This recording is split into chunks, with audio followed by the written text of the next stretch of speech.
जाबाय थादों नैबे आइफवालि हिसाबैनो मोजाङानो बाहाय आरो अर्गानाइजारफ्रा खस्थ' खालामनानै बेखौ मेनेज खालामबाय थादों बहुत आं दहायनो धन्यबाद होबाय बिथांमोनखौ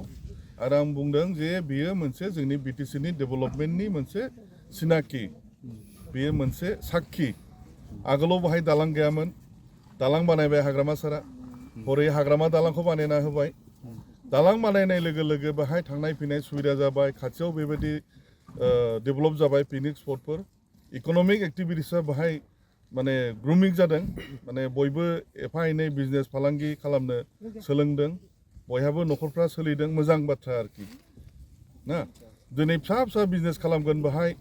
खारन बाहाय बिराद टुरिस्टफोर फैगोन एन्टायार आसामनि बा बाहेरानिबो फैगोन बिटिसिनिल' नङा बयबो फैगोन बाहाय बे फिसा बिजनेस खालामनायफ्राबो हयथ' भबिष्यतआव मोजां मोनसे बेफार फालांगि गिदिर लेभेलाव खालामनो हानाय बेफोरखौ सोलोंलांनो हायो बे मोजां बाथ्रा जोंनि थाखाय पिकनिक होनोबा मोनसे लोंनाय जानायनि न' लोंनाय जानाय नङा ट्रेडिसनेलि जोंनि बर' ट्राइबेल जिहेतु जोङो ट्राइबेल बे ट्रेडिसनेलि जोङो लिकर जौखौ बानायो लोंलायलायो बे मोनसे समनिफ्राय सोलिबाय थादों बाहाय आं जेबो गाज्रि नुवा थ' बे मोनसे लिमिटाव थानांगौ ट्रेडिसनखौ जों मेनटेन खालामगोन खिन्थु जौ लोंनानै फाग्लामि खालामनो नाङा बाहाय आं बयखौबो अनुरद खालामगोन जे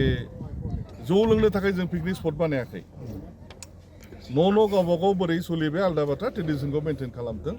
बयबो आं बयखौबो खावलायगोन बेहाय मोजाङै भद्र भाबै बयबो जाहाथे इन्जय खालामनो हायो फेमिलि लानानै फैगोन लोगोफोरखौ लानानै फैगोन मोनसे एक्सचेन्ज ना माने दस्रा मानसिफोरजोंबो बाहेरानि मानसिफोरजों मोनसे भिउफोरखौ एक्सचेन्ज खालामलायनो हायो जोंनि सोलिनाय जोंनि बिटिसिआ मा रोखोम सोलिदों बेफोरखौ दस्राफ्राबो मिथिलांगोन बेनि दारैनो बेबायदि नैबे बाराव नोंथांमोननि सरकार फैनाय लोगो लोगो दैजिं बे बाराव माबायदि जागोन दैजिंआ एक्सुवेलि बियो जोङो आगोलनिफ्रायनो केलेन्डार फेस्टिभेल मोनसे खालामनायनि सेस्था दंमोन आरो आसाम सरकाराबो बेखौ अनुमोदन होदोंमोन थांनाय बाराव जिहेतु सरकारा जोंनि नङा थांनाय बाराव बे थालांबाय आरो बेखौ जोङो खालामफिनगोन दाखालि जों सरकार गठन खालामनानै जों हाखु दाखु जाबाय हास्लाबाखै तबे जोंनि माखासे कमिटिफ्रा लकेल कमिटिफ्रा एबार आइ रिभार फेस्टिभेल खालामदों